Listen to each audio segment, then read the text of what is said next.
Sa giunta Solinas ha bottato su piano casa. A pustir de mezz'ora di discussione in sa regione Sardana ambiaus a lezze.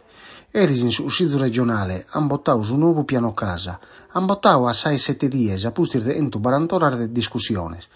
Amos inteso Franco Muller de Orosei, capogruppo di su partito de sardo de su sussidio regionale, e ha contausu e han deciso. Sicuramente non a essere una legge che ti risolve tutti i problemi, ma noi pensiamo che sicuramente a qualche cosa può per servire, può cercare di ponere in moto questa parte di economia che oggi è morinde, se non morta. Su che noi abbiamo scaricato di che sicuramente scuso intanto di tutelare la vascia del sostrego metro del mare, Juve non si può fare che nulla praticamente. Se non este, poco solo albergos, chi può poter costruire e realizzare questo ampliamento si deve incaricare volume. Mi spiego mezzo. Un albergo si chiede tacere l'ampliamento previsto in legge, si deve tazzapare una domo vezza, un immobile vezzo da demolire e questo volume che ha demolito lo potete costruire l'albergo suo.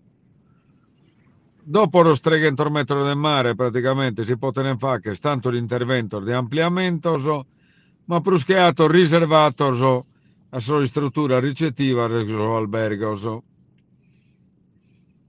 Si potete costruire in campagna, ma dopo un chilometro dai su mare. Dopo un chilometro dai su mare potete anche speri a domo a livello abitativo, uno potete andare a dormire e stare. Può poter anche scusto, non vi serve nessun tipo di requisito. Deve tenere un lotto di terreno che sia pari sopra un manno di un ettaro. Un ettaro è la superficie minima per poter costruire. Su che si può costruire sono classicos 100 metri quadri, non di più.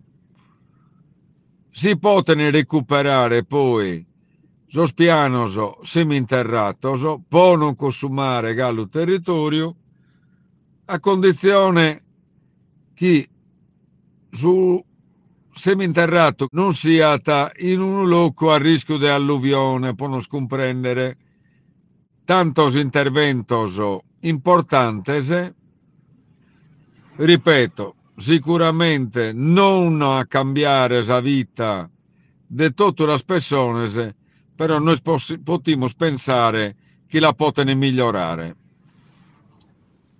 Forza Parisi.